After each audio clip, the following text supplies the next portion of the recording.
Avec une telle carrière, et de tels cachets dès qu'il tourne dans un film, on se doutait que Gérard Depardieu n'habitait pas un 15 mètres carrés situé en banlieue lointaine.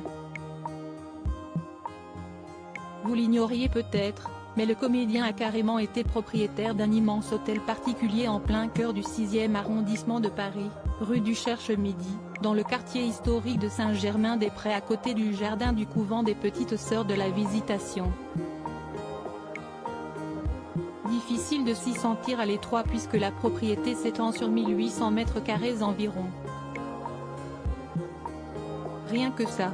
La France, j'y serai toujours pour tourner, mais de moins en moins pour y vivre malheureusement. Tant de luxe n'a pas suffi à Gérard Depardieu qui a, un temps, tenté de se séparer de son bien immobilier.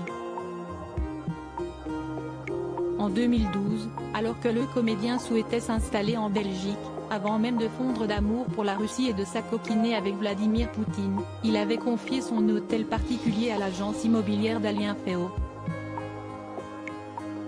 qui avait estimé le prix de ce bâtiment de prestige à 50 millions d'euros.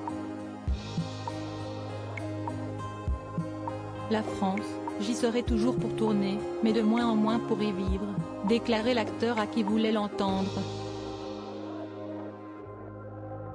Pour autant, difficile de savoir s'il a trouvé, depuis, acquéreur.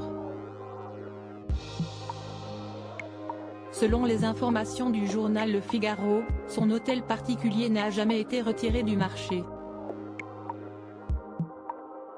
Il serait donc toujours possible de le visiter, si vous avez le budget en poche, évidemment. L'hôtel particulier de Gérard Depardieu dispose, bien sûr, d'un luxe certain. Il comprend 2 bâtiments, dont un atelier immense aménagé sur 3 étages et l'hôtel Chambon, un monument historique construit au XIXe siècle.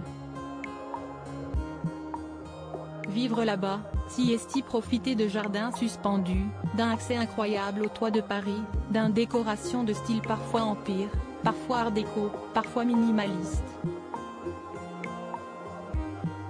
Une vingtaine de pièces, 10 chambres, un ascenseur et une piscine intérieure complètent le tableau. Si tout ceci vous fait envie et que vous disposez de 50 millions d'euros, n'hésitez plus. À moins que le prix n'ait augmenté, lui aussi, en raison de l'inflation.